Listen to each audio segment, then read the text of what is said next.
October 13th, 1965, it really erupted down on the Nisqually River. God, name those dates. That's 40 years ago. 40 years ago.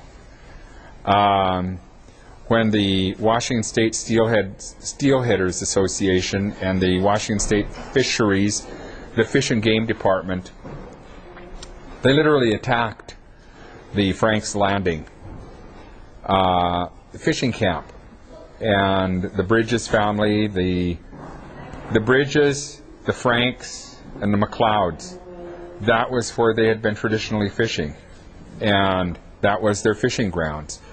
And the Washington State Steelheaders Association claimed that native people had no right taking steelhead because it was a planted fish, or the Steelhead Association was the one who was planting the fish here. I loved it. Janet McLeod used to say,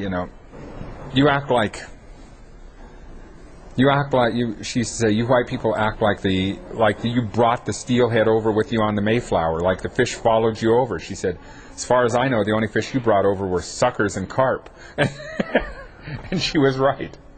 And her family, Edith McLeod and her family, Al Bridges, Alan Masel's family, Billy Frank and his family, these were the major families. These were the major players down here.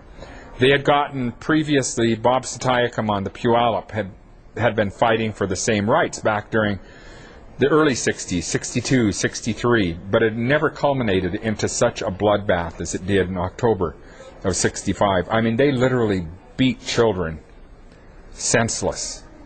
Allison and her sister Valerie they were dragging them out of the camp, and those two girls grabbed onto a stump, a snag, and they grabbed them by the hair and beat their heads against the stump until they were unconscious, then drug them away. That's how brutal it had become. Women were being drugged by their hair up the banks. So this was prior to anything, prior to the invasion of Fort Lawton. But these are things that mounted up, that built up to the, I guess you could say, so when the first confrontations here at Fort Lawton happened, they were going to be bloody because there was a lot of history between the military and the Indians in the state already.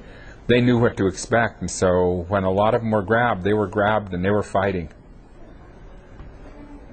Some of them had military experience also, so they knew how to dismantle the military here.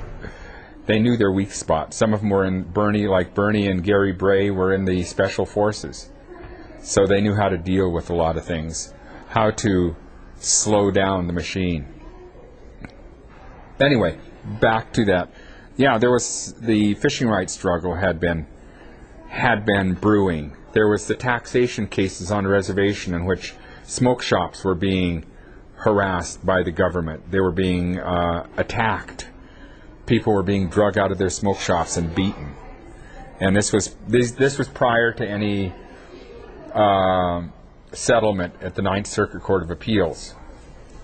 So all in all, the stage was set for some bloody confrontations here, and it happened.